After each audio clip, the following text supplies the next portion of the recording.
बघा ही बाजू आहे, ही बाजू आहे, ही बाजू, ही बाजू आहे, ही बाजू आहे, ही बाजू, हितली काढायची ना आपल्याला बाजू, हितली. आता समजू ना विद्यार्थ्यांना हितली कशी काढायची, कुठलं कुठं जोडायचं, ही काढा. ही काढू शकतो ना आपण, कशी काढू शकतो, इथं काटकोन आहे म्हणजे हा कर्ण आहे. ओके, ही काढू शकतोय आपण बाजू. आणि प्रथम EH काढायचं आपल्याला.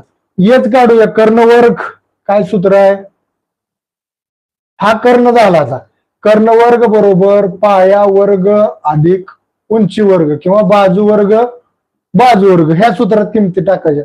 कर्ण वर्ग काढायचा आहे, पाया किती आहे 40, 40चा वर्ग अधिक 9चा वर्ग, 40चा वर्ग 4 चूक 1600, 9चा वर्ग 81, 1681 कर्ण वर्ग.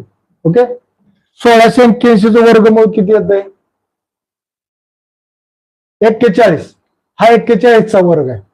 ओके, म्हणजे हे पण निघलं आता इथं 41 निघलं, आता ते तिथं लिहित नाही मी. ओके, आता EH मधून EG वजा करायचं. EH कुठं आहे, तिथं आहे EH, ह्यातनं EG वजा करायचं, पण EG काढावं लागेल ना अगोदर. हिथं आहे आणि इथं काटकोन आहे. ह्या काटकोनाच्या समोर हा कर्ण आहे, E आणि G आहे का, हा कर्ण आहे. EG ची लांबी काढू शकतो, 41 ची काढली आपण, ह्याची पूर्ण लांबी काढली. आता EG पर्यंतची लांबी काढूया त्याच सूत्रानुसार. ओके, तेच सूत्र अप्लाय होणार इथं. ही बाजू आहे 2 आहे ना, 24चा वर्ग अधिक 7चा वर्ग कर्ण वर्ग बरोबर 24चा वर्ग किती होतोय, मला वाटतं 576 असावं. 576च आहे ना, बघा चुकायचं नाही. 576 अधिक 7चा वर्ग 49, 9 आणि 6 15, हातच्याला 1 4, 5 आणि 7 12, हातच्याला 1 5 आणि 1 6 25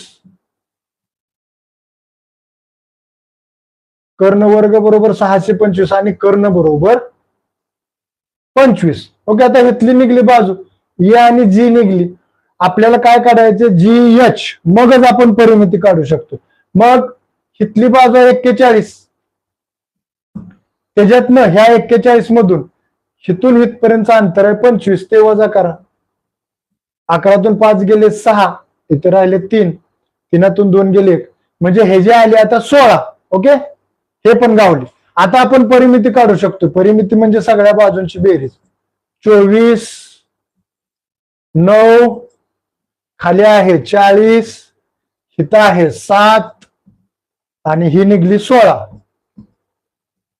9 आणि 4 13 आणि 7 20, 6 26, हातच्याले 2 4 4 8 आणि 1 9 निघालं उत्तर. या शेजारच्या आकृतीची परिमिती 96 सेंटीमीटर एवढी आहे.